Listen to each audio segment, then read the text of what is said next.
اب سب سے پہلا کام یہ ہے کہ علماء کرام اہتمام کے ساتھ عقائد پر دسترس حاصل کریں، اپنے عقائد کو دلائل کے ساتھ سیکھیں، اپنے عقائد پر جو شبہات ہیں ان شبہات کو صاف کریں۔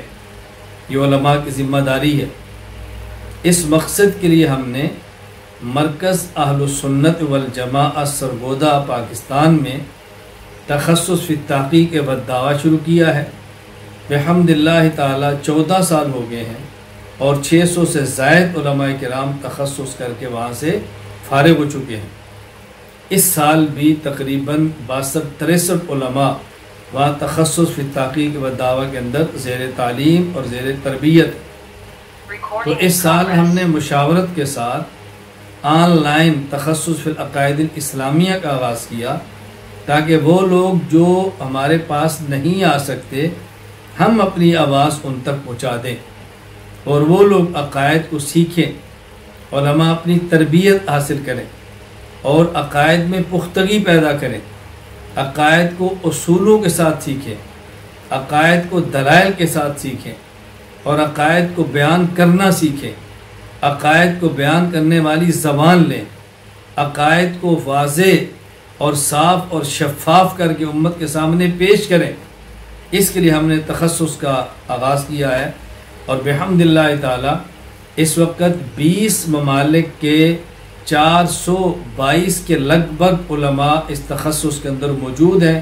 اللہ رب العزت اس کو اپنی بارگاہ عالی میں قبول فرمائے، ہمارے اس کو صدقہ جاریہ بنائے، اللہ تعالیٰ اس کو ذخیر آخرت بنائے اور پوری امت میں ایک بیداری کا اس کو ذریعہ بنا دے۔ علماء کی ذمہ داری ہے عقائد، اسی طرح ذمہ داری ہے کہ فقہ پر عبور حاصل کریں اور علماء کرام باقاعدہ فقہی مسائل پر دسترس حاصل کریں، عملی زندگی میں پیش آنے والے مسائل اچھی طرح پڑھیں اور عوام کے سامنے مسائل کو احسن طریقے سے بیان کریں، احسن طریقے سے پیش کریں۔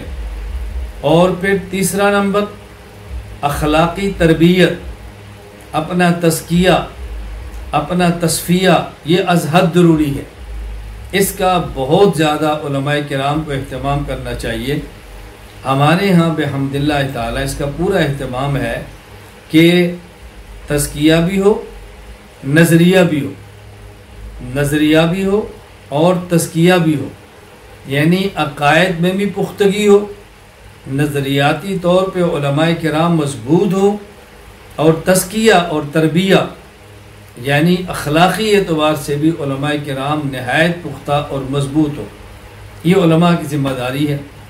اب ظاہر ہے جن لوگوں نے امت کی قیادت کرنی ہے، جن لوگوں نے امت کو لیڈ کرنا ہے، جن لوگوں نے امت کی رہنمائی کرنی ہے، بنیادی طور پہ ان کا عقائد میں، اعمال میں اور اخلاق میں پختہ ہونا از حد ضروری ہے۔